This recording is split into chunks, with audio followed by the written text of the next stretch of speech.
wide range of housing in the city. And also the city's official plan and poverty reduction strategy, just to name a few things we had to consider. Next slide. So another aspect that we considered, which was part of the context on the previous slide, is a human rights approach to housing. And as part of that relatively recently adopted Housing TO 2020-2030 Action Plan, which Council adopted in December of 2019, we have a new Toronto Housing Charter, which adopts a human rights-based approach to housing. So we have this to consider when we were developing this framework. And this is the first housing policy review that the city's undertaken using this right to housing lens. So with this in mind, we feel that the proposed framework recognizes tenants' rights to housing that's equitable, safe, accessible, and affordable, while also balancing the very real need for compliance and enforcement. Next slide, please. So what we've come up with is a regulatory and compliance framework that has 4 components, which we'll get into in more detail in a minute. And it's a citywide framework, which we think is going to encourage and regulate multi-tenant houses across the city, which are safe, well-maintained, livable for the tenants that live there, as well for the communities they're in, and also affordable. So the 4 parts of the framework that we're going to talk to you about this evening and looking for your feedback on are enhanced operator licensing requirements for health and safety, a new enforcement and compliance program, citywide zoning standards that would permit the use across the city, and also initiatives to support tenants and maintain housing affordability. Next slide.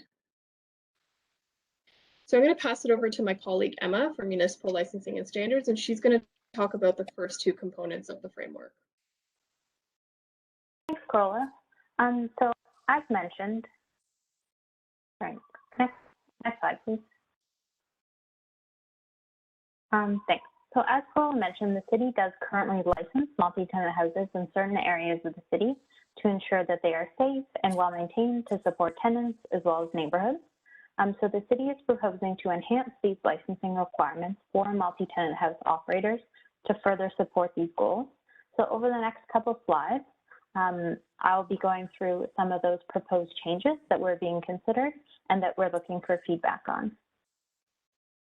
So first, the city is proposing that all new multi-tenant house operators would be required to obtain a zoning review and building permit review to demonstrate compliance with zoning bylaws as well as the building code.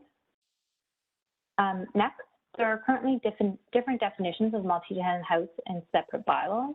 So the city is proposing to harmonize these definitions to ensure consistency and support enforcement. So the proposed licensing definition would be a building with 4 or more dwelling rooms that may have shared kitchen and washroom facilities and that does not function as a single housekeeping unit.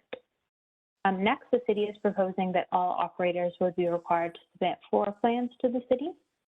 And next, we know that electrical safety is a particular concern in multi-tenant houses because many are within buildings that have been converted from a previous use. So the city is therefore proposing that larger houses with 10 or more rooms or units would be required to undertake an electrical evaluation by a licensed contractor. Next slide, please.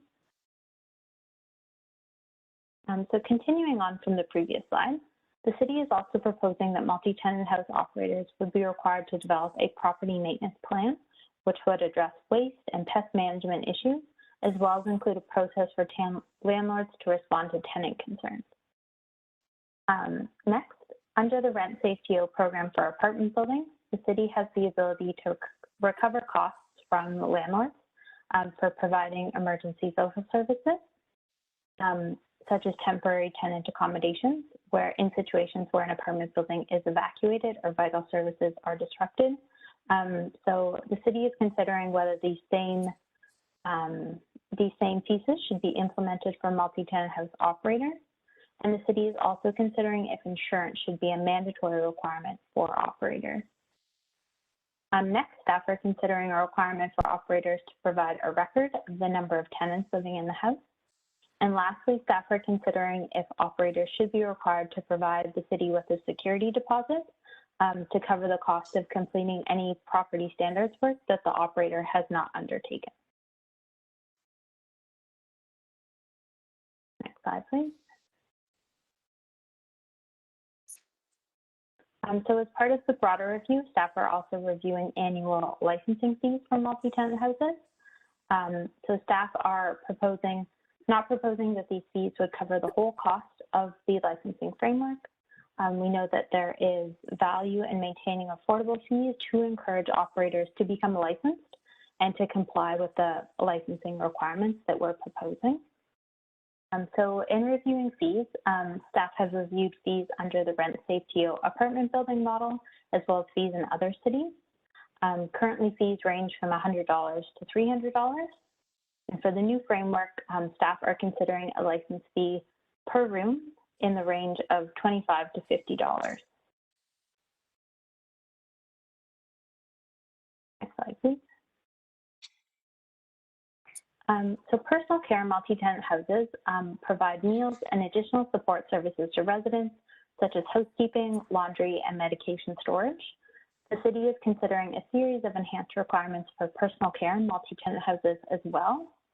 And so this would include training and qualifications for operators and persons in charge, minimum standards for staffing and cleaning, standards to ensure landlords can actually provide the necessary personal care services, standards for safe storage and access to prescription medications, as well as improved standards for meal plans and food premise inspections, and new requirements for operators to maintain records of any emergencies or instances and provide those records to the city upon request. Next slide, please.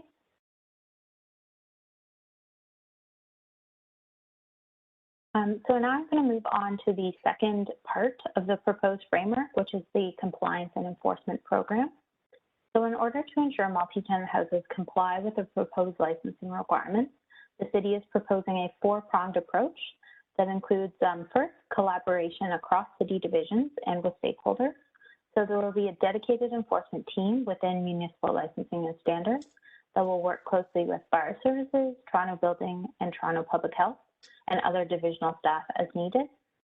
The second part is a focus on education and outreach. So staff will work to identify unlicensed operators and notify them of the bylaw requirements, as well as provide education for tenants, operators, and communities. Next, to support compliance with the licensing requirements, the city will undertake annual inspections of licensed multi-tenant houses, as well as do investigations into unlicensed operators. And lastly, there will be an enhanced enforcement strategy, which will include increased fines and modernized housing tribunal and the use of remedial action when needed. So with that, I'll pass it back to Corolla, who will go through the citywide zoning strategy. Thanks, Emma. So as we saw, the permissions for multi-tenant houses are currently very inconsistent across the city. And another part of that that's inconsistent in the zoning bylaw are the definitions for both multi-tenant house and dwelling room. So we're proposing two definitions that will be in line as much as possible with the definitions in the licensing bylaw, and this will help in terms of administration and understanding of the definitions. So we're proposing that a dwelling room would be defined as a room used as living accommodation that is available for rent and it is not self-contained. That aspect of it being not self-contained is the key there. If a room is if a living accommodation is provided in a self-contained room, that means it has a washroom and kitchen facilities, then it is no longer considered a dwelling room. It would be considered a dwelling unit. So a dwelling room can contain either private washroom facilities or cooking facilities, but not both. And you could also have a dwelling room that has neither of those and it's just a room. And then we're proposing that the definition of a multi-tenant house be a building with 4 or more of those dwelling rooms that I just described, and it may have shared washroom and cooking facilities for all the residents there. Next slide, please.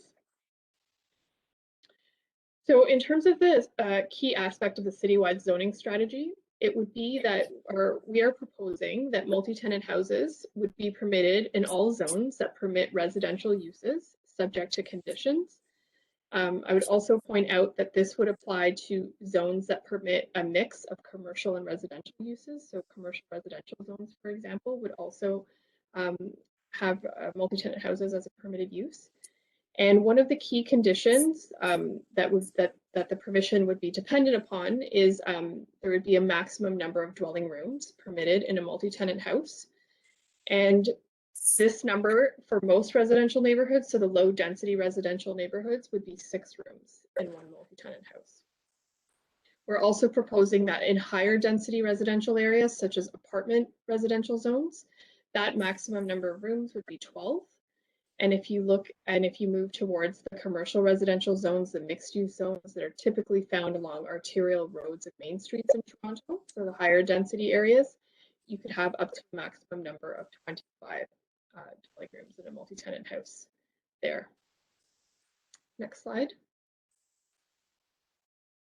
So the other aspect of the citywide zoning strategy we'd like to talk about and get people's feedback on is parking.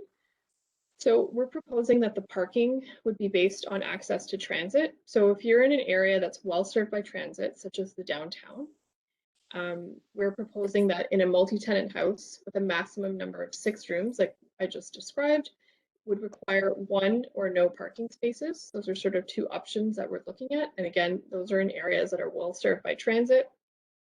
And then in other neighborhoods that are not very accessible by transit, the requirement for a house with 6 rooms would be 2 parking spaces. Next slide, please. So the last aspect of the framework we're going to touch on is supporting tenants and maintaining affordability.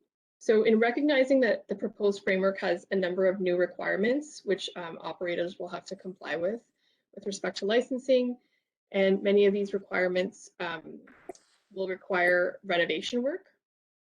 And even though we obviously want the landlords to undertake this work to ensure occupant safety, it also has the potential to result in significant cost impacts on some of those operators. Next slide, please.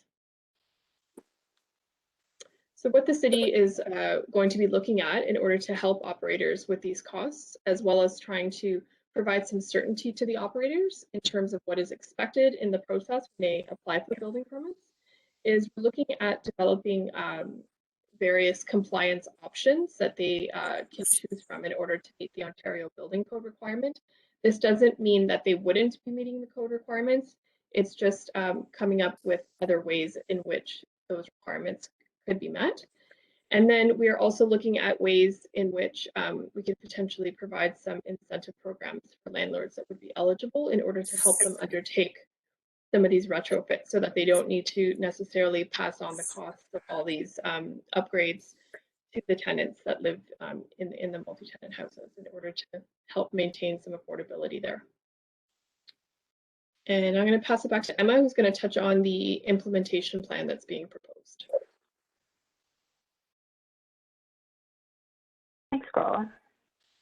So the city is developing an overall implementation plan and a phased approach to ensure a smooth transition to the new framework. So we're proposing that a first phase would be launched to bring existing operators into compliance. So this would include an expansion of the dedicated enforcement team within MLS to continue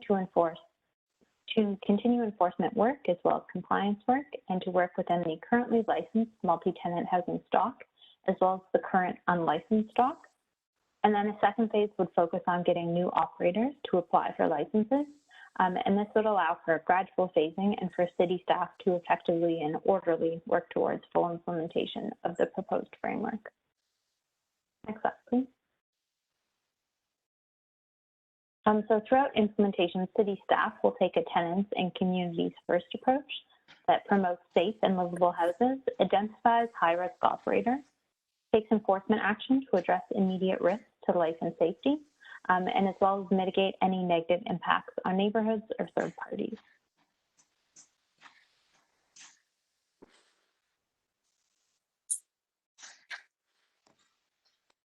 So that's the end of the staff presentation. Thank you for listening, and I'll pass it back. Thank you, staff.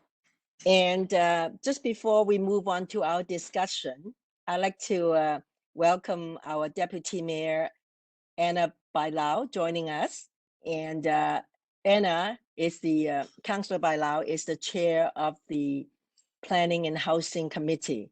And it's very important that she join us tonight so that she can hear from us and listen to our concerns. I mean, staff are here as well, so we can actually to do a better job in listening to everybody's concern. So I'd like to invite Deputy Mayor Bailao. Could you please say a few words for us?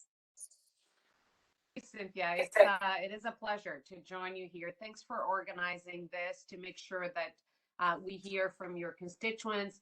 We hear their suggestions, their concerns, their opinions. It is really important.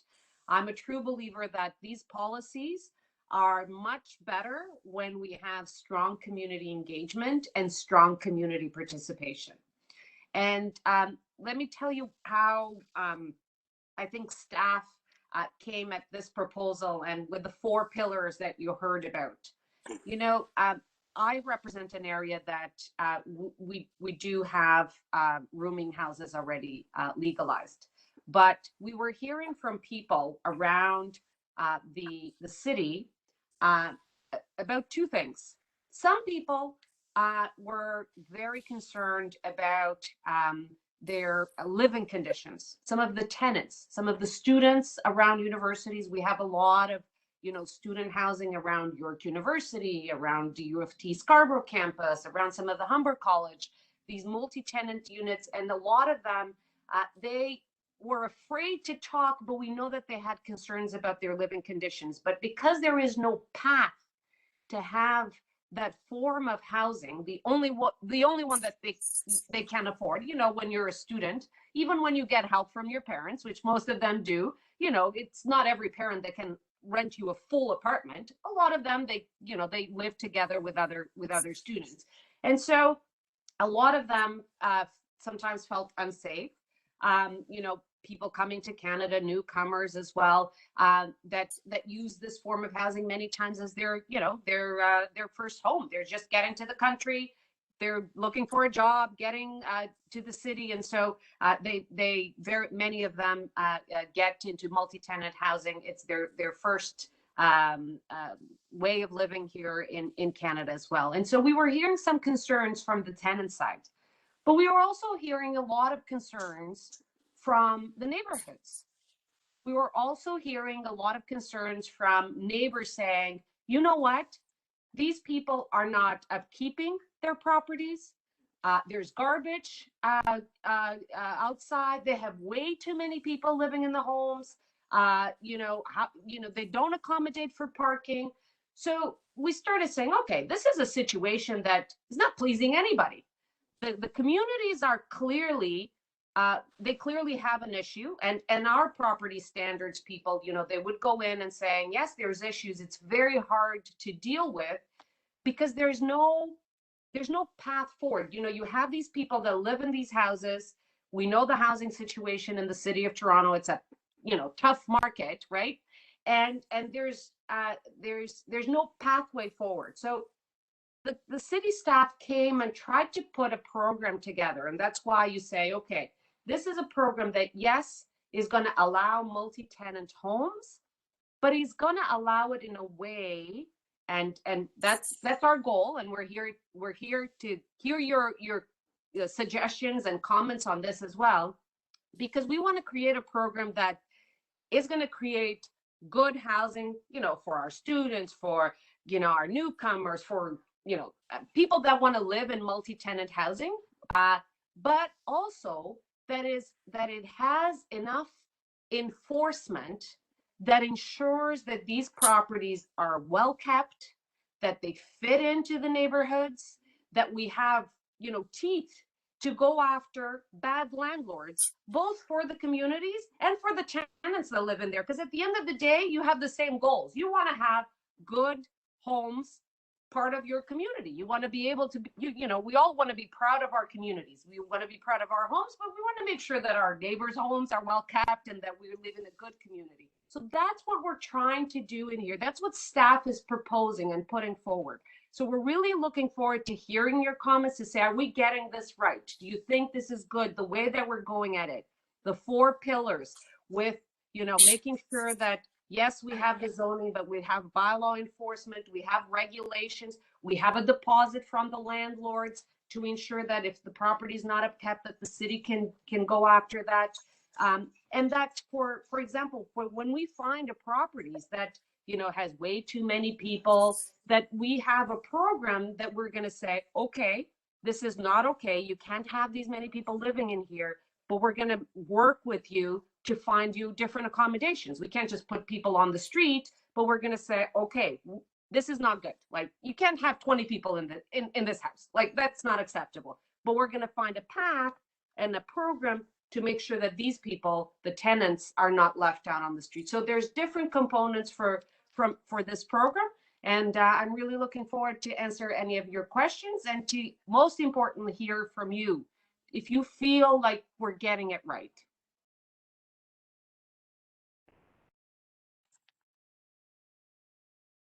Thank you, Deputy Mayor. We have questions for you, but we're going to be talking about that later. I hope you can stay with us to listen to the questions and concerns that we have, our residents. We have over 10 questions that is pre-registered that's been sent to us in email. So I just wanted to confirm, there was one person who wants to, who wants Cantonese translation. Am I correct to understand that? Well, we have somebody who's requesting French. Unfortunately, we did not have that arranged, but I do have someone who requested a Cantonese translation. So what I will do is I will quickly translate in Cantonese some of the answers that we've asked. So let's go to our first question, please. The first question is by Mr. Murray McLeod on Shalom Wood. The question is, why not require the owner's property to be their principal residence, as is done for short-term rental like Airbnb? And we'll go one by one. So this is the first question. And let me just translate quickly into Cantonese. 點解我哋唔喺呢啲短期出租嘅房，點解要求要業主喺個物業裏邊都係喺度一齊住? Can someone from the city please answer questions on this one?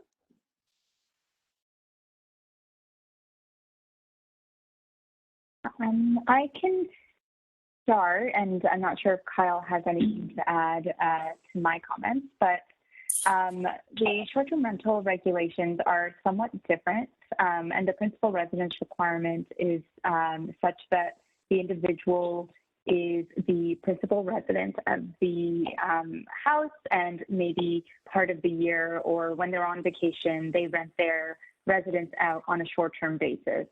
And so that's why we have that as part of the short-term rental regulations. It's to ensure that properties aren't being used on a commercial basis for short-term rentals for tourist accommodations. So that's somewhat different from the rooming house or the multi-tenant house regulations, where people will be residing there perhaps all year round, and it is a residential use. So the nature of it is different from short-term rental regulations, or rather short-term rentals in the city. Kyle, did you have anything to add to that? Thank you. I think that covers it. But what I would add is to also note that the zoning bylaw does permit a homeowner to have a boarder or lodger in their residence. That's usually a situation where there are 2 or 3 tenants renting rooms, as opposed to a multi-tenant house with 4 or more rooms.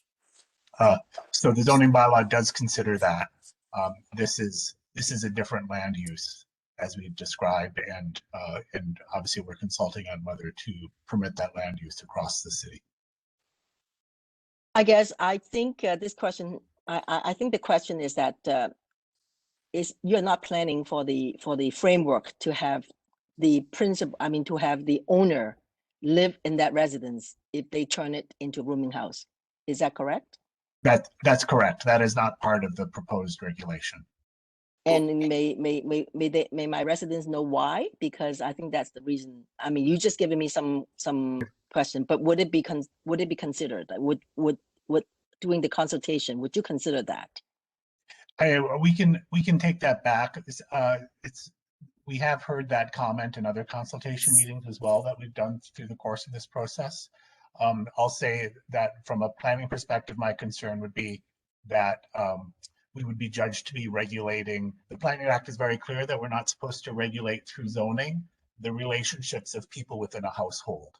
And my concern would be that that type of regulation would cross that line, and also might limit the ability of property owners to make investments in housing options.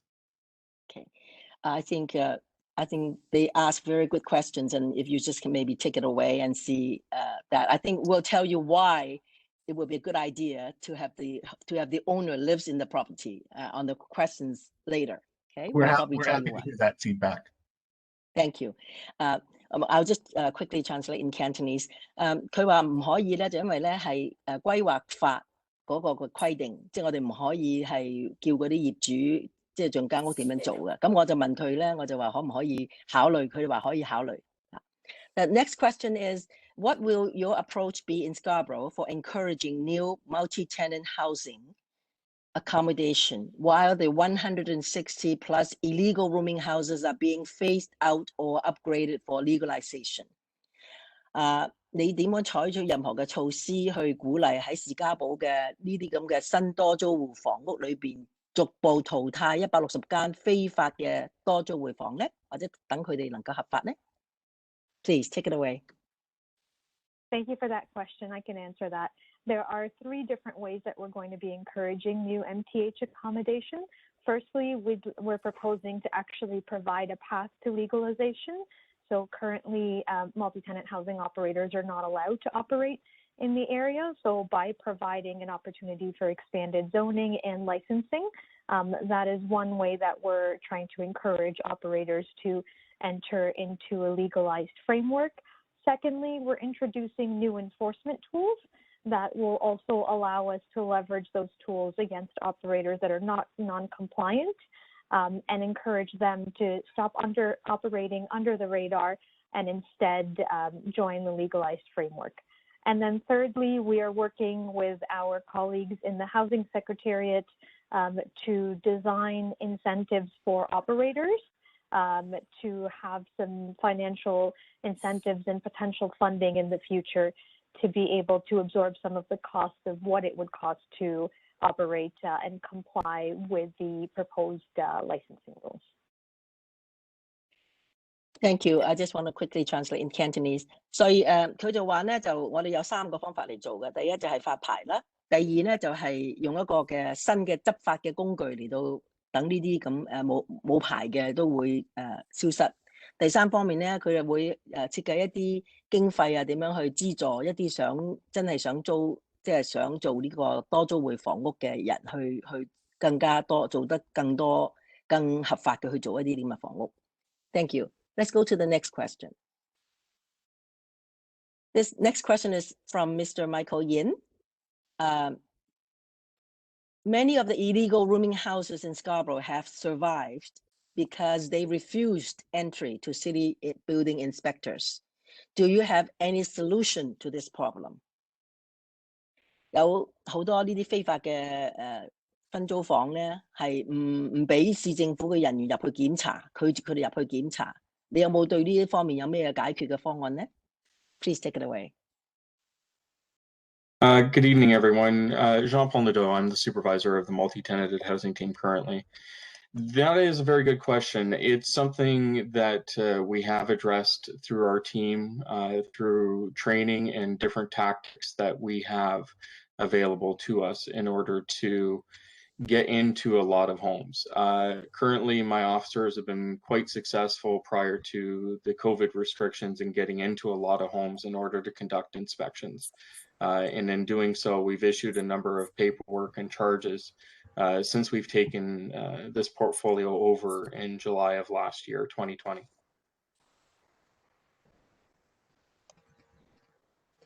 So Cynthia, anybody, can I add a little thing in here?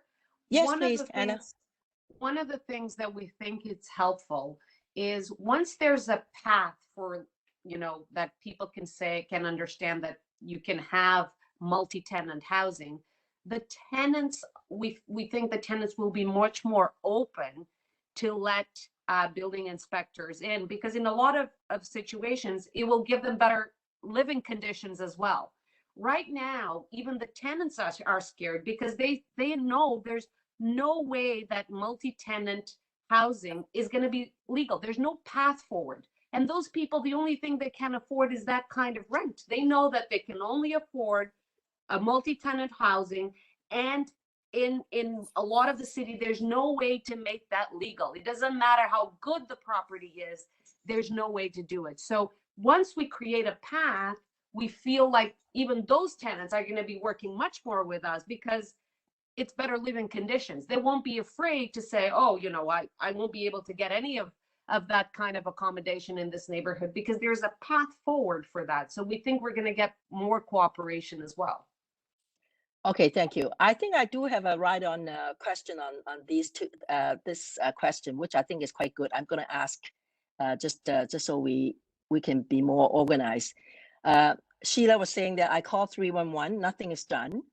So I see, and then Frank Cerrone was asking, can you provide us with a success rate for entering homes?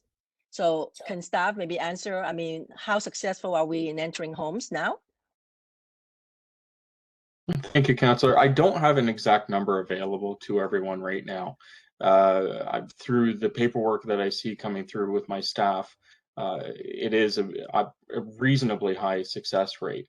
A lot of the reasons why we wouldn't necessarily get any paperwork that would be coming across my desk is because some of the inspections might determine that the properties are not illegal rooming houses after they've been inspected and investigated.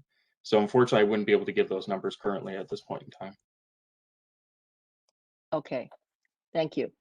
I just wanted to quickly translate into the Cantonese. No, I'm sorry. We're doing which slide? We have still on. Oh, are we still on this slide now? Yes, we are. Yeah. Yes. The second question, Councillor. Okay. No. I'm just want to translate something into the Cantonese for the first question. Okay.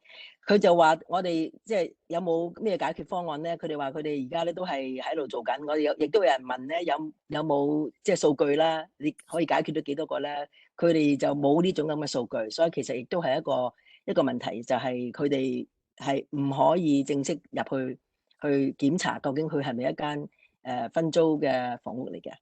Okay. The next question it will be MTH. Sorry, no. Can you backtrack, please? MTH licenses should only be granted when certain conditions are met, such as requiring that the MTH be owner-occupied. What other conditions would typically have to be met, and can the community have any say in those?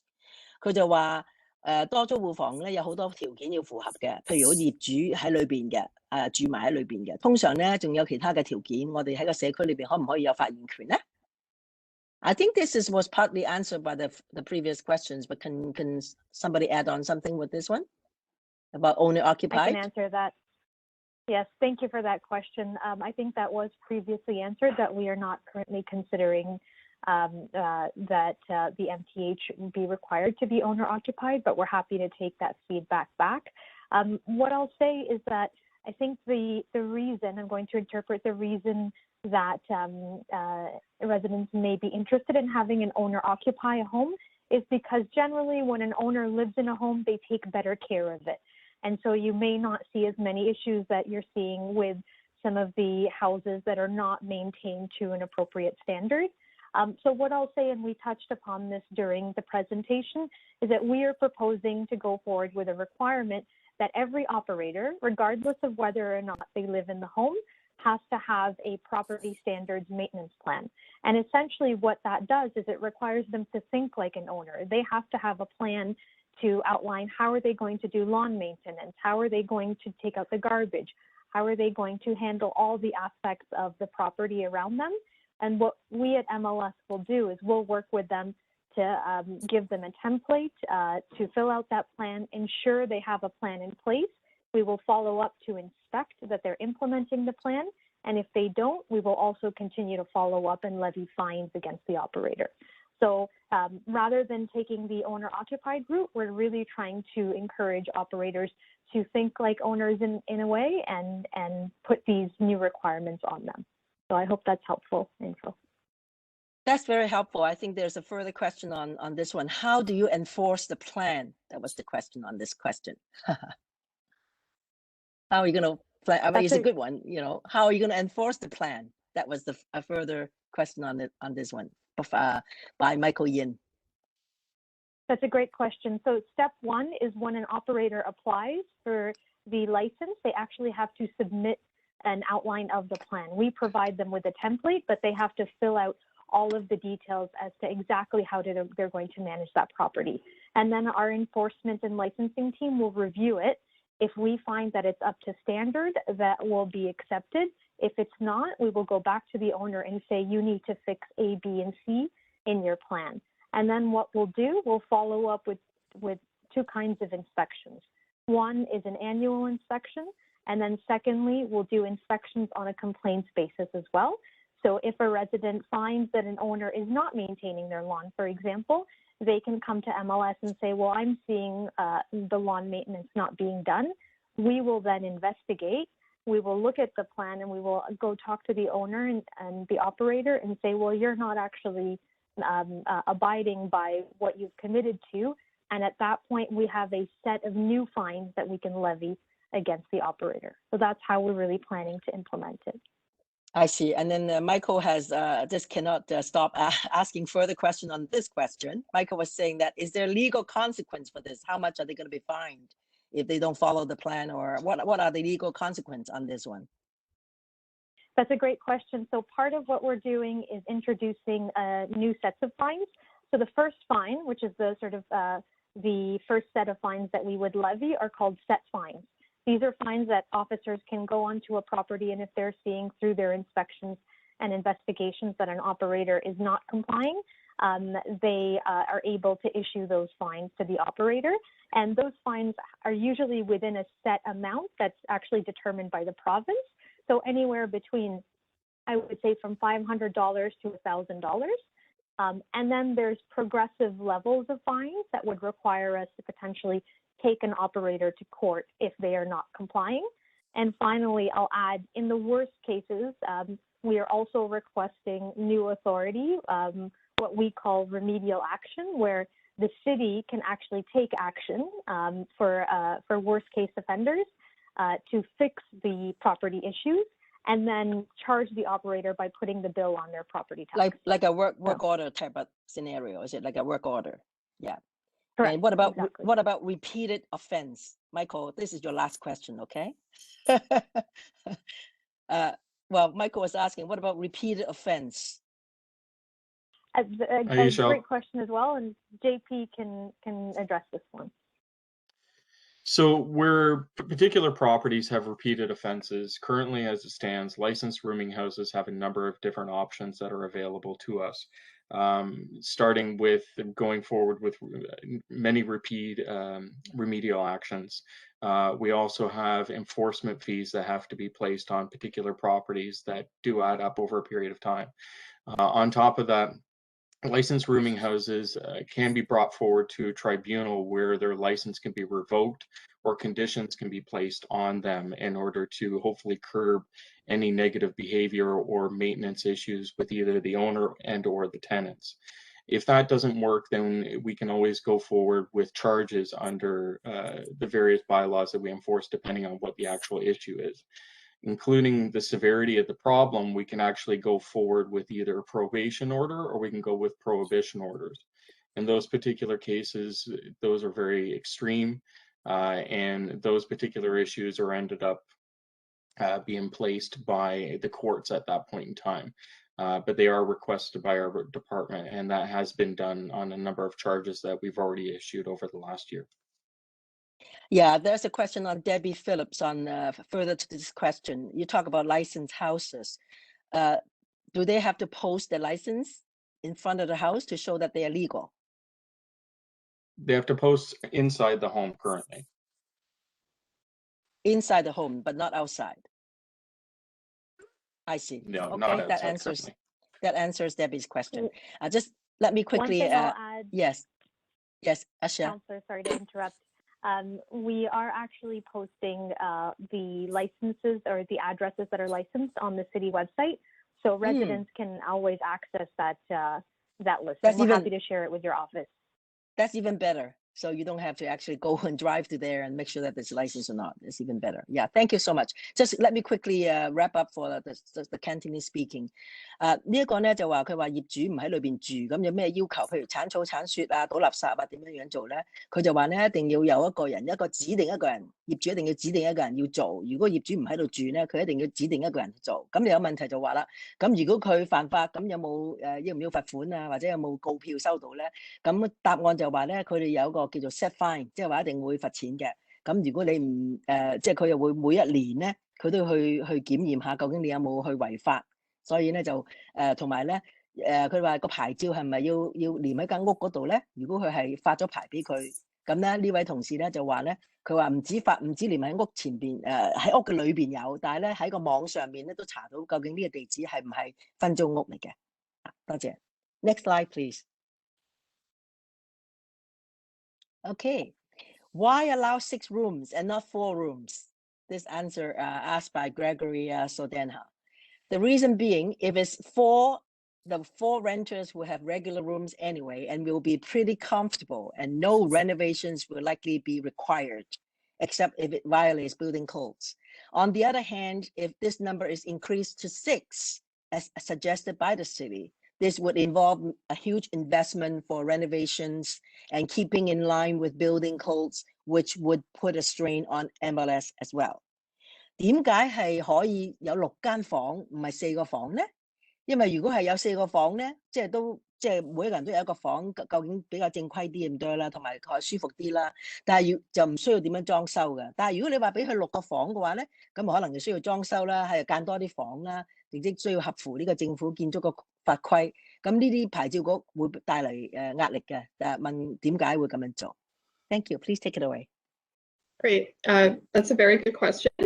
And I would just point out that the 6, it's a maximum. It's not a requirement. So somebody could, if they felt like they only had space to do 4 rooms, if they only had space to do 4 rooms, then that there's no reason they would have to do 6. I think the number 6, in the past when we had done consultations on some specific areas that we were looking to do, some people may recall pilots. We were proposing a maximum of 7 rooms. We heard that was too high. And 6 is also a number that's been in place for decades in low density residential areas of the former city of Toronto, and it's worked quite well there. And to the point, I think the point about needing to do extensive renovations. And so that's really where the number 6 comes from. It's sort of in line with 4 rooms in a house. And then, most properties in the city of Toronto do have basements. So there would be space to do an additional 2 rooms in the basement if somebody wanted to. But always this would have to be meeting the building code requirements as well. So if 6 rooms was not possible, with respect to the building code, then it would not be feasible. Okay, anything to add from the other staff? 佢話咧就只係最多可以6個房，即係如果你嘅地方唔夠咧，就唔係一定要全部整6個房嘅。所以呢個就係佢嘅答案嚇。Okay, let's move on to the next one. Will properties have to have an on-site management custodian to deal with snow, leaves, grass, garbage, landscaping, etc.? I think we've answered that question, right? So you had a plan, you have to work with a plan that you have to designate somebody to take charge for that. Okay, that is by Carol Evans. Anybody have anything to add on this one? In Cantonese, 物業裏邊係咪需要有個現場管理人咧嚟處理嗰啲積雪、落葉、剪草、垃圾同埋美化環境呢個問題咧，頭先已經答咗啦，就係佢要有一個指定嘅法人去負責幫佢做呢啲所有嘅工作嘅啊。Okay, number 2 is if the property is generating income, is it not a business and therefore would zoning be changed from single family to control the numbers of houses transformed into rooming houses？ 如果物業係有產生收益嘅話咧，即係收租㗎啦，係咪？呢個咪即係一門生意嚟嘅，所以咧點解呢個規劃喺呢個單戶家庭變咗要轉去做一個多數嘅家庭嘅房屋，係點解會可以咁樣做？ Please answer the question. I can start with that. Corolla may have something to add. I would say, any property that's a rental property generates income. And the person who owns and rents that property out, they may or may not be incorporating that revenue into a registered business. But from a land use perspective, a rental property that's generating income from its owner is still a residential property. People are living there, they're using it for residential purposes. So whether the renters are occupying the entire property or whether they're just occupying a room, it's still a residential use. So I would say no, from a planning perspective, from a zoning perspective, we wouldn't rezone these properties to commercial uses. Commercial uses would be, something else, retail or other kinds of businesses. And as we've indicated, the controls we are putting or we're suggesting we would put on multi-tenant houses were related to the number of rooms. So, owners of the property would have to consider does it make sense to make that change? I think lots of people who buy homes want to live in those homes, but you're right. Sometimes people buy homes as an investment and they're looking to generate income either by renting them out as an entire entity or as a set of dwelling rooms. Corolla, do you have anything that you would add to this? I'm going to say this is a question we haven't had yet in our consultation program, so I enjoy hearing it. No, Well, I think you answered it. Sorry, Kyle answered the question very well. Yeah, but I think, Kyle, I think they have a point here, meaning that if they just buy the house to invest and then turn it into commercial use, and they're not actually single family house, right? So I think you would have to take this away and see how we can kind of fill that loophole or whatever. No, that's very right. And that's why, and sorry, that's one of the reasons why we need to define multi-tenant house so that we can distinguish it from other types of houses and then put in place regulations to make sure that they work well within the neighborhood. All of this is about thinking through what zoning regulations can we put in place on these properties to make sure that they're providing good housing for the tenants and also that they're acting as good neighbors. So you're saying that you're just saying that the community should have a say on this. I do have a few questions on the chat box saying that, I mean, if the community say no, or if the neighborhood object, is there a go or no go? So the zoning bylaw puts in place the set of rules that any property owner can take advantage of when using their property. So just like the zoning bylaw doesn't allow neighbors, the zoning bylaw says you can use your property as a house or maybe as a semi-detached house, possibly as a church or maybe a convenience store. It doesn't, once the zoning bylaw gives those rights, it doesn't allow neighbors to say veto the use of that property. The idea is that the zoning bylaw gives landowners rights to use their properties within a certain set of rules, and all landowners benefit from that. That also means that if you want to put an addition on your house, your neighbors don't have a chance to veto that unless you need special zoning permission through rezoning or a minor variance. So it's the zoning that sets the basic rights that all landowners get to rely on. They know what they can do without having to seek special permission from the city or seek input from their neighbors. That's the purpose of the zoning. I see. Just let me quickly translate into Cantonese. 佢就話咧，我哋唔會改變嗰個嘅規劃嘅用途嘅。咁佢哋就話商業方面，因為如果你買間屋嚟投資，全部租晒出去，咁就變咗商業啦，係咪？但係咧，佢話咧，即係居民如果反對咁啊點咧？咁即係佢意思就話反對無效。咁而家咧，我哋就會俾個意見佢，即係話叫佢希望能夠翻去諗清楚呢一個議題，應該係點樣去處理呢件事。Okay. We're going to show you a slide after this, I think, about how we meant about people do not look after the property. Can we move on to the next slide, please? Can you look at this one? This one is being sent in by one of our, by Carol Evans. Just wanted to share that this is what they mean about people do not look after the property. Look at the grass is so long, and then, the garage door is, the paint, it needs the paint job. And this is exactly what the community is concerned about. The curb appeal, I think we really do care about how we, as a good a suburban neighborhood, we should actually be, everybody should look after their properties inside and outside as well. So this is just one of the examples we wanted to show staff that this is their concern. Thank you. Let's move on to the next question. Okay, the next question is from Linda Chu of Leeswood Crescent. Before issuing the license to turn the house into a rooming house, what, if any, inspection are done on the property? 佢話如果申請去攞呢個牌照做呢個多租戶嘅房屋之前咧，我哋有啲咩嘢要去檢驗佢呢間有關嘅物業。Take it away. Thank you for the question. The requirements right now for licensed rooming houses is that they have to comply with all the bylaws that municipal licensing and standards enforces. There's a number of bylaws that deal with property standards, like the paint that we saw that was deteriorated, long grass and weeds, waste, zoning, as well as a number of other bylaws. The officers that do the inspection inside and out, and the entire property has to comply before a license is done. They do get notices and orders at the same amount as any other order or notice that would be issued to a property owner.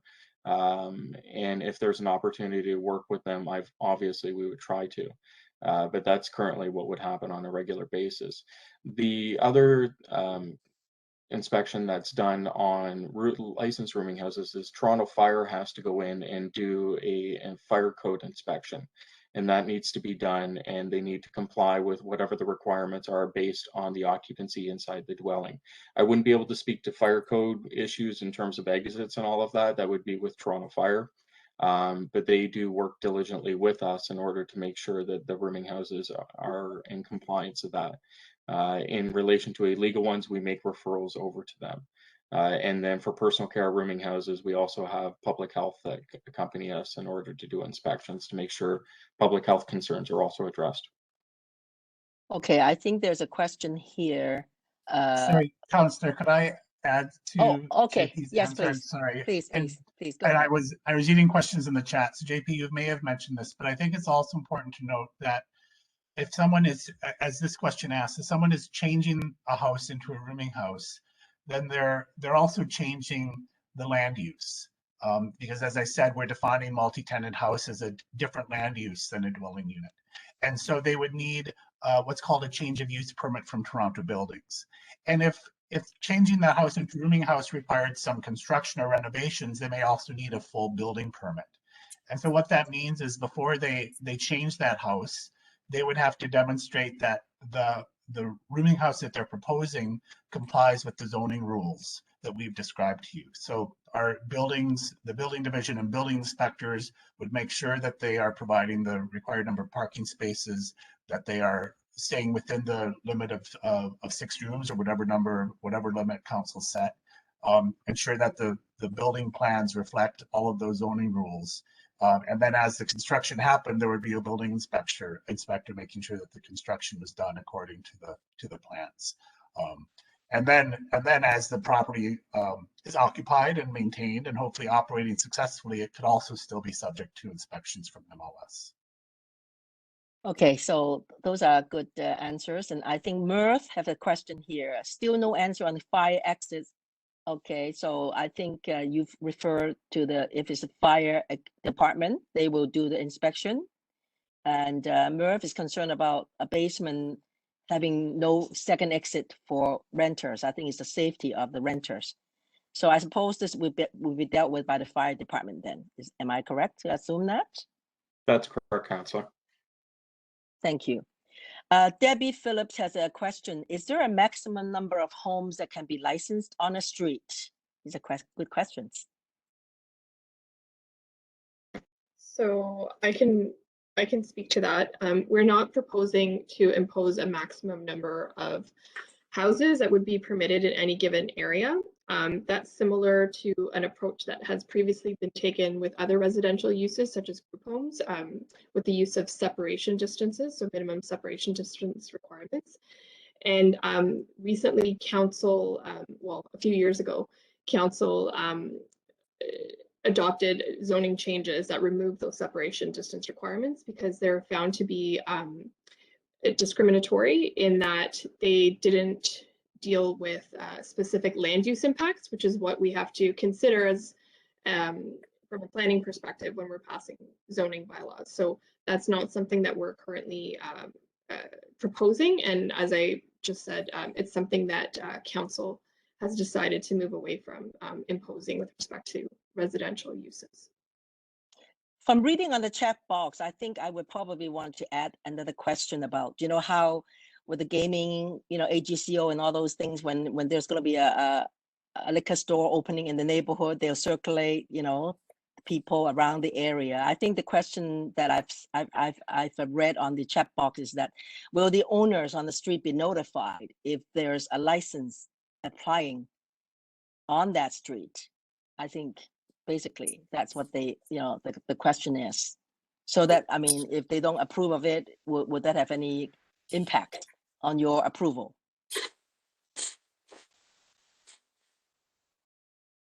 I can respond to that question. Currently, we are not considering requiring operators or requiring that residents nearby be notified.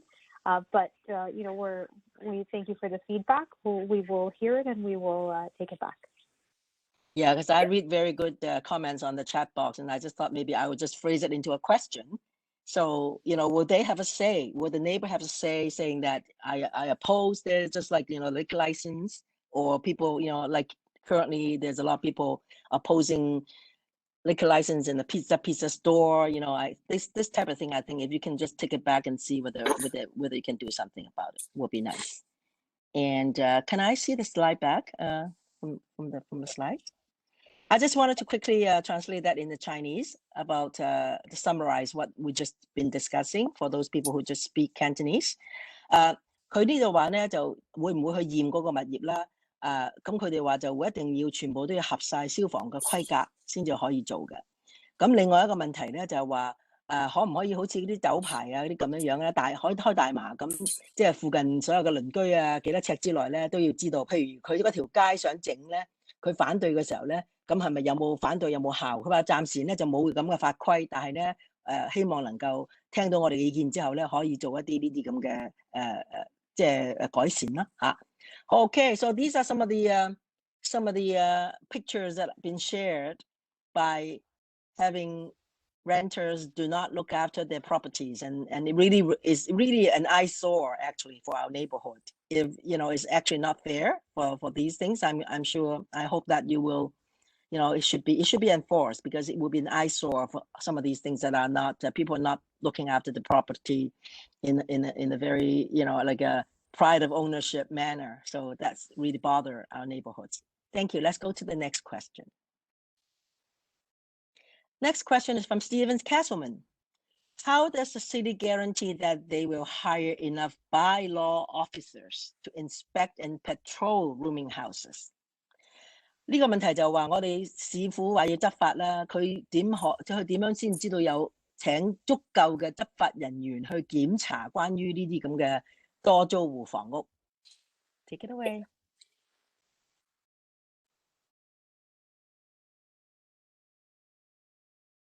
Can someone answer the question? How many? Well, maybe we should start by saying how many you intend to how many do we have now? And how many do you intend to increase that MLS enforcement officer, whatever? I think that would be a good way to start, wouldn't it? I can Yes. I can start Go that ahead. answer. Oh, go ahead, JP. Thank you. Currently, we have 6 officers that are available to my team. We're looking at increasing them up to 28 to be able to regulate this citywide. So citywide, we have 6 officers currently to do this. Okay, and you That's will, correct. and you target and increase it to 28 citywide. That's correct. Okay, thank you for the answer. 個答案就係話咧，而家咧就係有6位執法人員整個多倫多，咁佢會咧希望能夠增加人手到大約係28個執法人員。如果我呢個新法例批咗之後 ，Okay, the next question will be, what will the fines or penalties be to an owner who does not live up to operating a rooming house or registered with the city? 有啲乜嘢罰幾多錢咧？如果佢即係唔理間屋或者佢冇牌照、冇牌經營，佢會罰幾多錢咧？ I think partially has been answered, but if you someone can repeat that, would be nice. Absolutely, I can add a little bit more detail on that as well. So we are proposing to request at committee and council additional fine authority. We're requesting new offenses and court fines for escalated and complex issues, including court fines up to a maximum of $100,000, continuing offenses with fines of $10,000 a day, and special fines that are actually equivalent to the amount of any money or economic gain made by the operator as well as the set fines that I previously described. All of these fines would need to be, most of these fines would need to be charged in court, so it would be up to the courts to determine whether to levy the fines and how much as well, but we are requesting those new fine powers. 佢即係意思話咧，就係由法庭定究竟係罰幾多錢，咁佢哋都會有咁嘅希望會做到呢一啲可以罰款啊各樣嘅，就詳細情形咧就仲未全部知道。Okay, let me just quickly look at the chat box to see if there's anything to add on this question here. So written approval or precondition annual review ongoing constraint, would it be in the bylaw? Can someone answer that question? Would it be in the bylaw that they would have other owners' written approval as a precondition to apply for a rooming house license? I don't think it's on your radar now, but like you said, you might take it under advisement. Is that correct? Currently, yes, as it stands. Go ahead, Aish. Go ahead, JP. Just to clarify, did you mean, was the question whether or not neighbors would be notified if an operator applied for a license? I think that's what they're talking about. I think whether neighbors would have a say in, just like objecting the cannabis store or the liquor license or something within a certain meter of on the street. Would there be any pre-approval conditions by other owners in the neighborhood? No, currently that is not part of the proposal to have pre-approval from neighbors. Okay, thank you. 頭先個問題就係話佢係咪需唔需要即係成條街嗰啲人都要贊同你有咁嘅屋，所以咧就先至會係合法。So someone is requesting maybe perhaps you take it back and reconsider whether this would be a good bylaw to have if if people objecting in from the same street. Okay. Yes, we'll be considering all the feedback that we hear. Thank you. Thank you so much. Trust. Yeah, we'll. I hope someone is taking notes and we're taking minutes, and so my office actually will disseminate all these questions and give you sort of like a wrap up after tonight, so that nothing will be missed. All right, let's go on to our next question, please. Oh, that is my question. When will the Housing and Planning Committee finalize the consultation and submit the report to Council? I'll answer that question. When we brought the proposals report to Planning and Housing in November, the direction that we had was to report back in mid-2021. So we're in the process now of wrapping up our engagement. We're assessing whether we can have a final report at the next, or I should say at the June meeting of Planning and Housing, which is on June 28th. So it may be at Planning and Housing on June 28th. And if not, I would anticipate that it will be at the September meeting.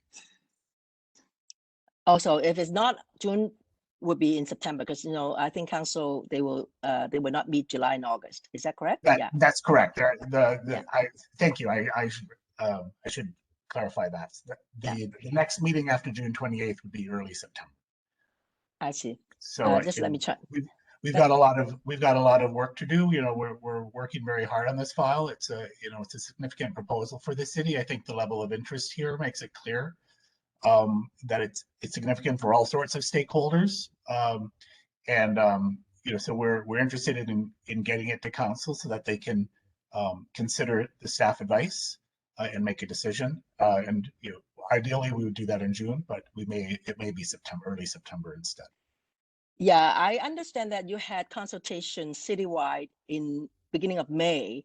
I just wanted to kind of add on to this question because we have about 70 people, so that they are present here. So I just want to ask how many people did attend in the 2 meetings that you had in the beginning of May for citywide consultation. Can someone answer that question? Sure, I can answer that. Between the 2 meetings that were the 2 citywide meetings, we had over 200 people attending. And then we've also held separate stakeholder sessions, including there was a stakeholder session for residents associations, and we're holding another follow-up residents association stakeholder session next week. So if there's any additional residents associations that didn't attend last week and that would like to attend, if they contact your office and you can pass that info along, we can make sure they get the invitation. We've also had a survey that just closed yesterday, and we've had really good response online to the survey. How many response in that survey that closed yesterday? I haven't checked the final numbers, but it's close to 1,000. About 1,000 response. So I don't think it's very, very well publicized. I don't know. I mean, I actually relate my messages through my e-blast, but if people wanted to still fill out the survey, would they be able to do that, or would that work? The survey closed yesterday, so it's no longer available, but we are still taking feedback. So we will take any feedback that is provided to the team. Yeah. You see, someone was saying that, see, it's all about communication. People, my neighbor was saying that they don't know about this meeting. There's no way actually we can, especially throughout the pandemic, we try very hard to communicate to the e-blast. So for those of you who said that you don't get it until 2 days ago, I would encourage you sign up to my e-blast, which I communicate information weekly to my constituents. So if you would sign up my email newsletter, it will help. And I actually did a drop in some of the areas throughout the weekend. So basically, as my outreach staff has been doing it, because I know this is a very important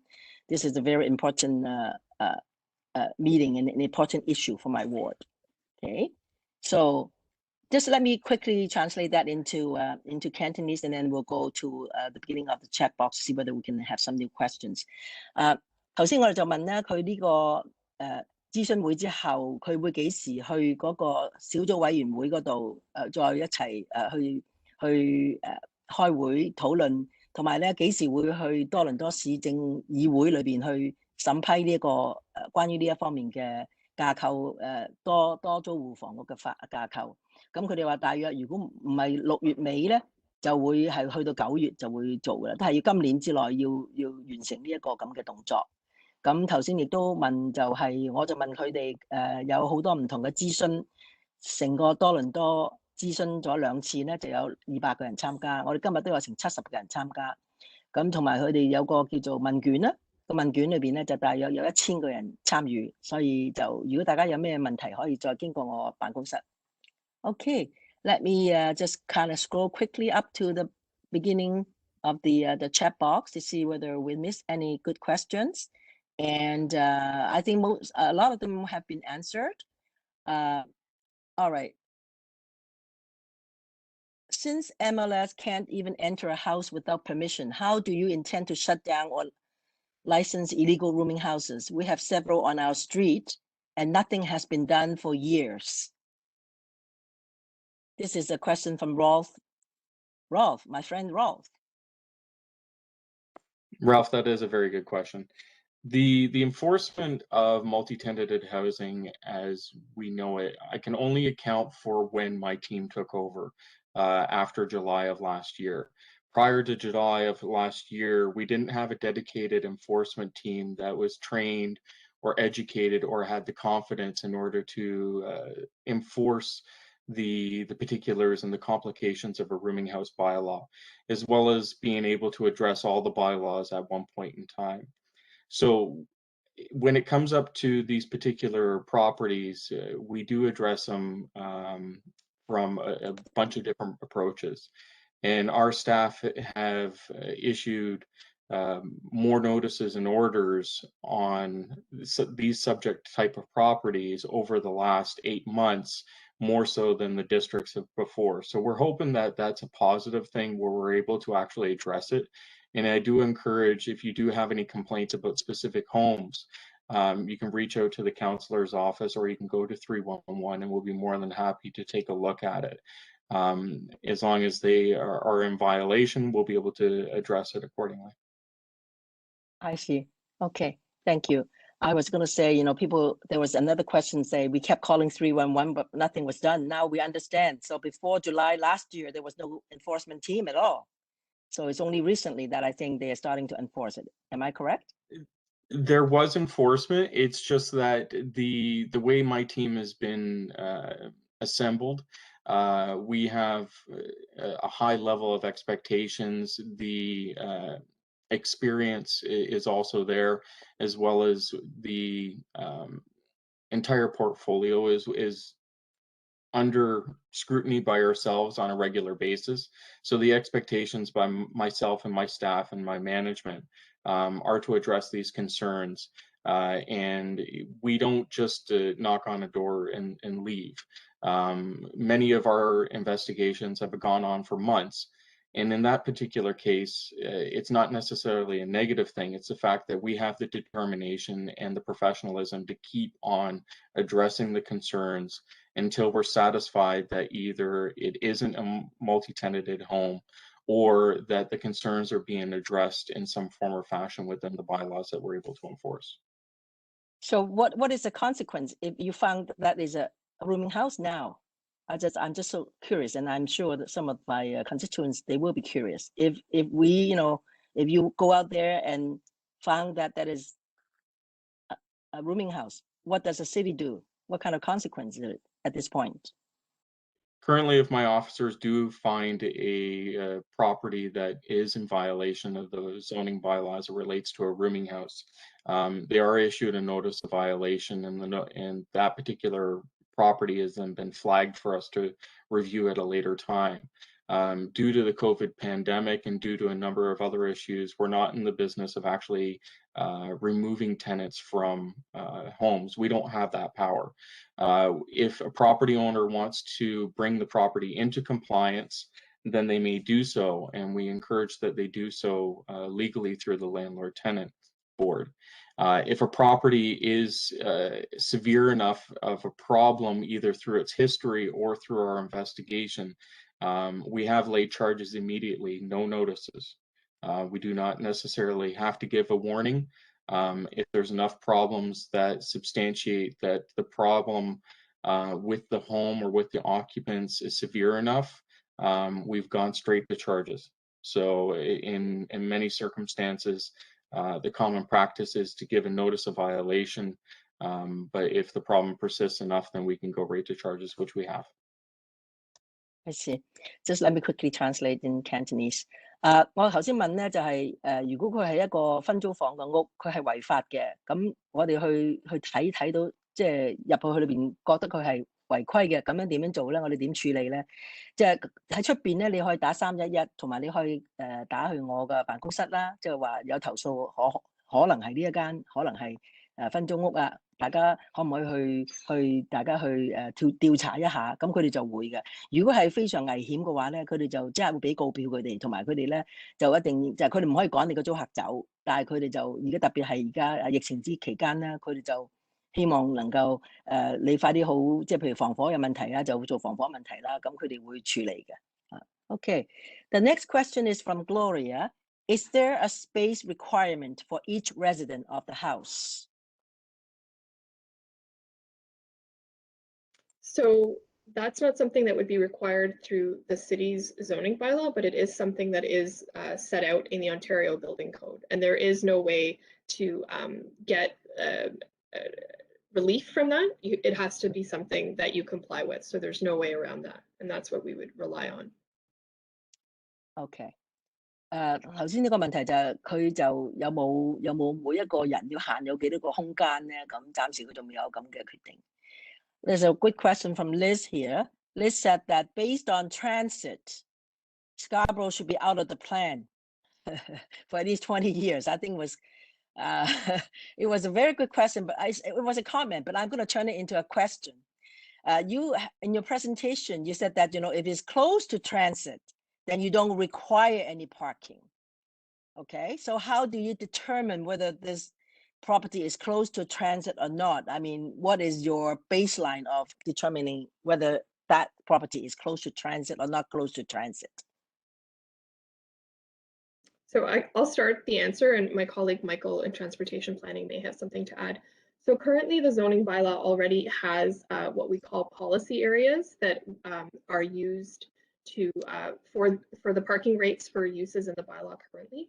And so those areas that are well supported by transit are already defined, and they're quite so the downtown is one of them. The centers is another one, but it's very tightly defined. It's pretty much like 40 meters within a major transit route. So I think as it currently stands, the majority, or I don't want to say all, but the majority of the low density residential neighborhoods in Scarborough would not fall into the areas that are well served by transit. So they don't need any parking requirement? No, they would. No, they would need parking. So that are in close proximity, like that are defined as being in proximity to good transit access. So they would require the 2 parking spaces. So they do. They would require it. I just The majority, yeah. The majority of the Because- residential areas, yeah. Yeah, because I think my resident will probably know that what is Scarborough? Is it close? Is it transit close? I mean, how do you determine that? I think we got the answer. So it would apply to be close to transit then in the Scarborough neighborhood. Yeah, it's as currently defined. You have to be very close, very close. Okay, thank you for that answer.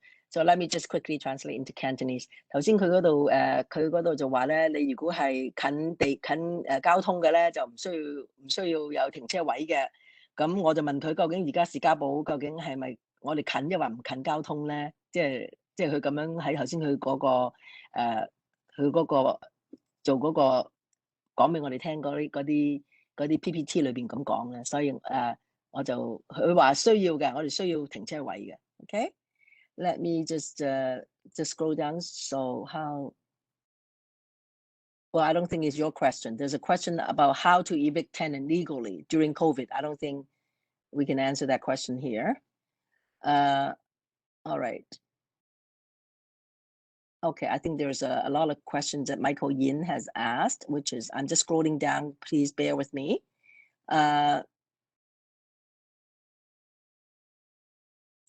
Okay, all right. Is there any way to, okay, what fire hazard? So I think we've answered the question about the fire hazard. The fire department has to be enforcing all those things. So would the fire department enforce the fire exit, or does MLS does that? The fire department does. So we can actually call 311 and then tell them that, and then they will 311 will coordinate with the fire department to do it, right? That's correct. Thank you. All right. So one question from Sheila was saying, I called 311, nothing was done. So I guess you would have to call my office. Maybe something would be done anyways. Yeah.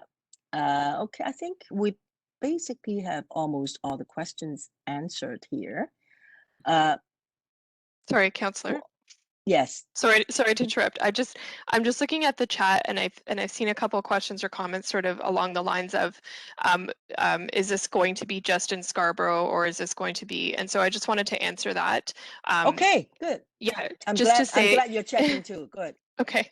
I just wanted to say that the proposal would apply to all residential neighborhoods in the city, so not just Scarborough. So also North York, also Etobicoke, all the areas where it's not currently permitted. So if you recall from the presentation, we had the map showing where the permissions currently exist. So we would be proposing to carry forward those permissions to the rest of the city. So it's not specific just to Scarborough. Okay, that's a good, that's good to know. So it will be a citywide harmonization of the bylaw. That would be it, wouldn't it? Something like that. Yep, exactly. Okay. All right. So any other questions that anybody can note it here that you can jump in? I'm just scrolling down. So are there, let me just quickly look at the last ones, because I know I missed when people were still typing. Okay, 6 rooms, but only 2 spots. So 6 rooms and 2 parking spots. Do you think it's enough? Okay. Yeah, I'll answer that. I don't think there's a magic number for the number of parking spaces for any given property. And we know, and certainly the feedback we've heard over the last few weeks has confirmed that different neighborhoods across the city experience different rooming houses, experience rooming houses differently. You know, if this consultation was in a downtown ward, we'd be hearing rooming houses don't need any parking. But clearly we hear lots of residents, particularly I think in North York and Scarborough, that their experience with rooming houses is that there are often a lot of cars parked there. And so we're really seeking to find a number that strikes a balance between providing parking for the tenants in rooming houses and not requiring so much parking that it becomes impossible for a property owner to ever meet that standard, or that would result in the backyard being paved over and loss of landscaping that I think people really appreciate in their neighborhoods. Okay. So we're very open to hearing feedback on the right number of parking spaces. I just want to acknowledge it's not a magic number, and we want to strike a balance between a lot of different issues and interests and concerns there. Okay. And just let me sorry, quickly. I just wanted to quickly point out that that's the parking requirement is a minimum, so there's nothing preventing somebody from providing 3 or 4 spaces if they have the space to do so.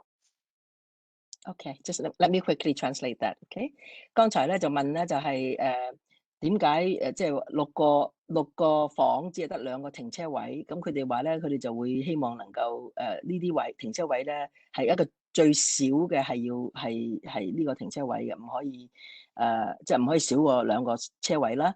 咁仲有就問咧，係咪淨係士嘉堡先至進行呢啲咁嘅？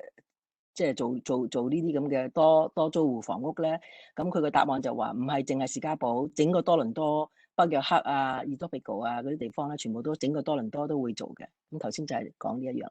Okay, there's a couple of questions here. I think by Michelle. 1,000 people to answer the survey for all of Toronto is a very small response. Would you consider that will be a very small response for 1,000 people? Just like 200 people from the whole Toronto attended this consultation, whereas we already have 60 people in this meeting today, which is good. But you did say that you're doing a lot of stakeholder stuff, right? Yes, we've had 10 different stakeholder sessions, including, as I said, we had one with residents associations, and we're going to have a follow-up session with residents associations to next week. So someone I is guess, asking. yeah. Sorry, Michelle is asking, would you would you reopen the survey and advertise widely? How did you advertise this survey? Can you maybe share with the group? Sure. So it was sent to all of the stakeholders, so including the residents associations. It was advertised on the city's webpage, on social media, and I'm trying to think. I did actually see it in a Scarborough Mirror. Yes, I we did the saw newspaper. that in Scarborough Mirror, yeah. Yeah, we did the newspaper notices. I don't think I'm forgetting anything else, but I mean, I think we did more than what is typically, I would say that what is typically done for a citywide planning study. We did, I would say, do more advertising than we would typically do for this topic. I see. That just let me quickly translate that. 頭先佢問嘅問題就係話1000個人去，同埋會唔會成個整個多倫多會唔會太少呢？咁佢話佢點樣去打廣告啊？佢話響所有嘅社交媒體啊、所有報章啊都有嘅。我都喺士嘉堡嗰個報紙睇過，所以即係問一問清楚，佢會唔會考慮再重開嗰個叫做問卷咧？咁佢就暫時仲唔會考慮，因為冇時間啦嚇。Okay, thank you. I think there was one question by Pauline Link. Yes. I'm sorry, if I could just add to that, because I want people to be clear. Someone asked, could we reopen the survey? And I'll say the reason that's difficult is we have a third-party engagement facilitator, Laura Consulting, who's been facilitating meetings for us and also recording all the feedback that we've received. So Laura now needs to take all those responses from the survey, review them, understand what they mean, and create a summary of the various feedback that we got. So if we reopen the survey, it undermines their ability to do the work that they need to do. I also want to be clear, the survey isn't, it's not a voting mechanism, right? We're not looking to see how many people support this or how many people support that. The survey is really a series of questions to understand what people's opinions are and why they feel or think what they do, and to provide insight and feedback on the overall proposal. So if you haven't had a chance to take the survey, I think that's why Corolla said send us an email. We'll still take that feedback. We can still listen to what you think and consider that. It just won't be through the survey form. Which was really meant to be an easy way for maybe people who couldn't attend a meeting or hate meetings to give us some feedback. Yeah, I would also add that I did pass on the information in my e-blast.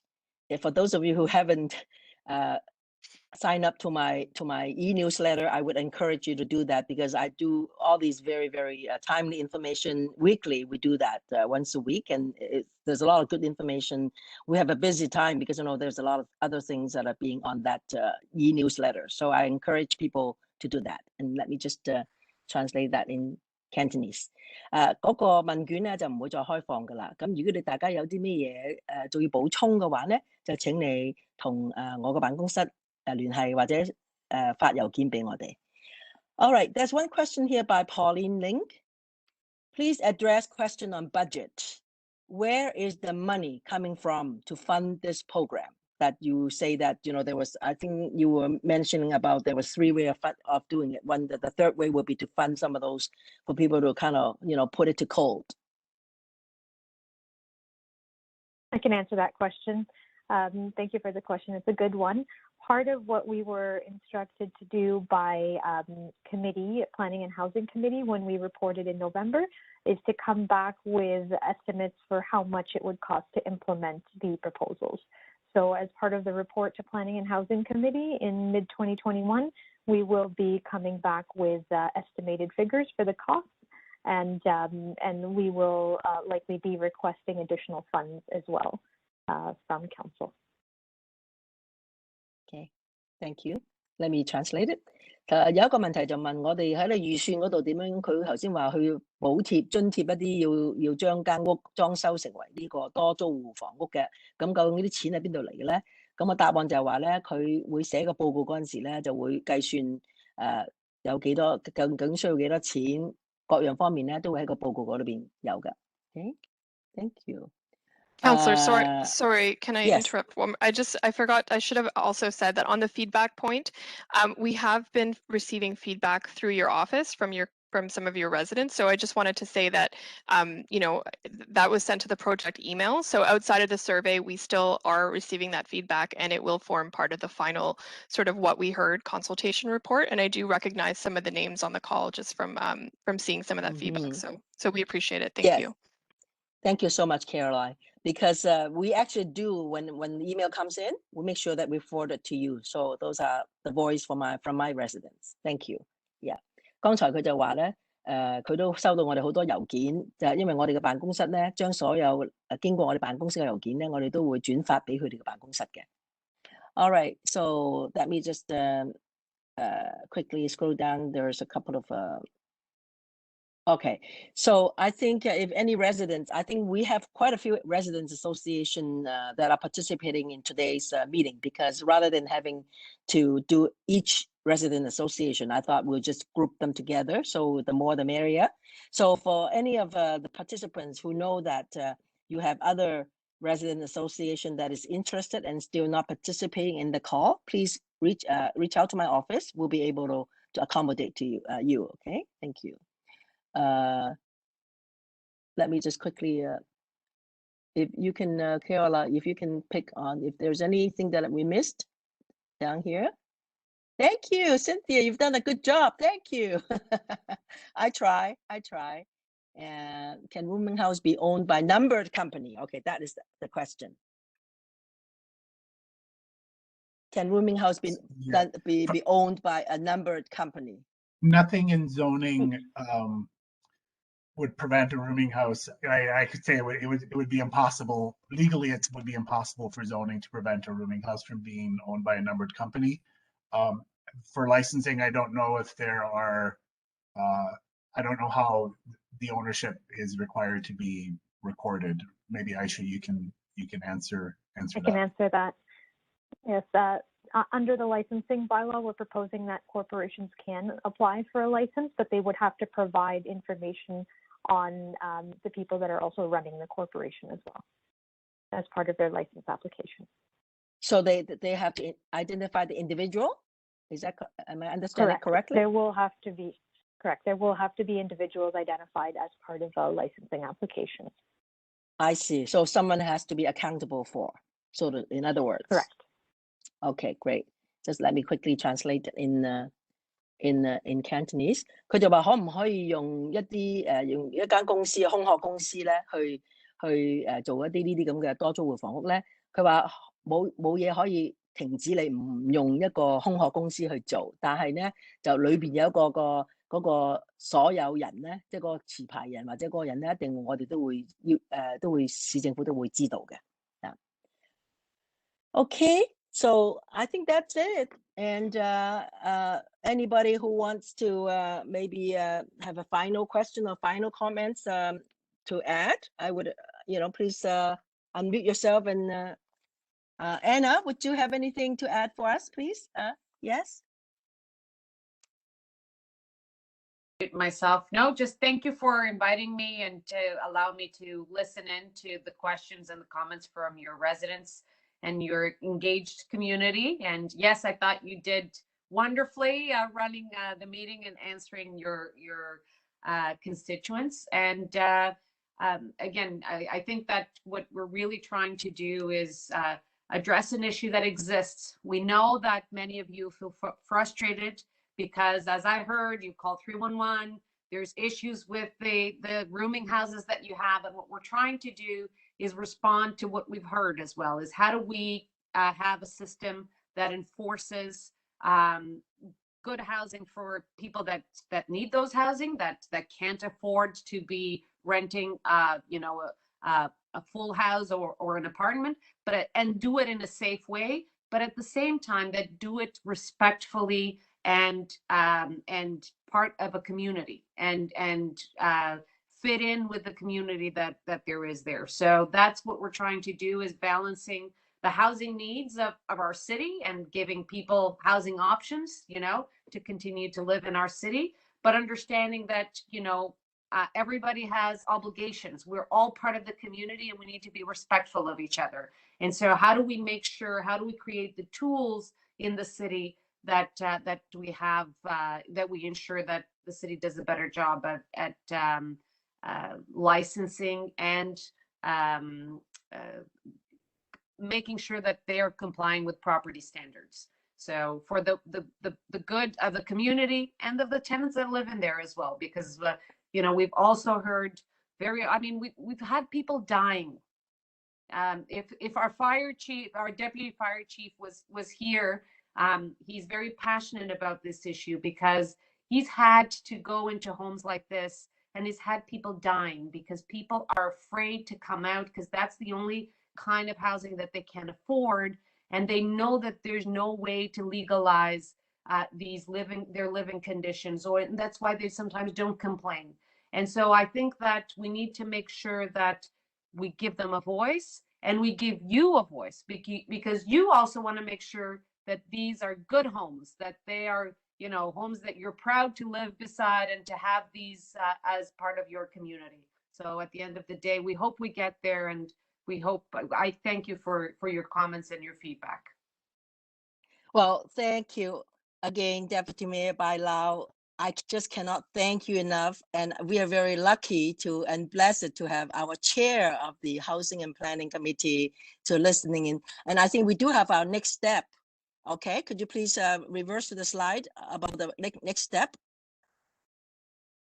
Yeah, so the next step is that there's a web page to learn more about this multi-tenant housing review.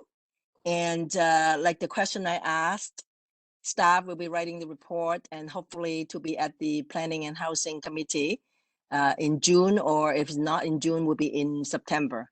So for those of you who still wanted to give me more feedback, please, you know how to reach me. And I encourage all of you who have not signed up to my e-newsletter, please do so, because we do have a lot of, my office has been so busy every week trying to feed you with information, especially during the pandemic, you know, any kind of activities and what's going on in the area. And we have an outreach team. We go out there and circulate flyers, or make sure that you know, everybody know what's going on, and especially for important issues like that. So just wanted to kind of thank city staff, so we can move to the next slide. City staff, I cannot thank you enough. I wanted to thank everyone who's so passionate about trying to keep things and listening and trying to formulate. I hope you listen and take it away, take some of the good ideas that we have tonight away. And for the residents, cannot thank you enough. And for some of the community association representative, you are the leader, you are the voice, and I am your voice. So thank you for attending and participating and engaging. And last and certainly not the least, my team, the Loyal and Integrity team, LAI, and you have no idea how hard they work, and I cannot thank them enough. And every day you have no idea how they work, and with the translation and all that. And I apologize for not having French in this translation here tonight, but if someone who speaks French, you can order through my office. Then the next meeting, maybe we can engage, we can hire somebody who speaks French. Thank you so much and have a very good evening. Thank you. Thank you. Goodbye.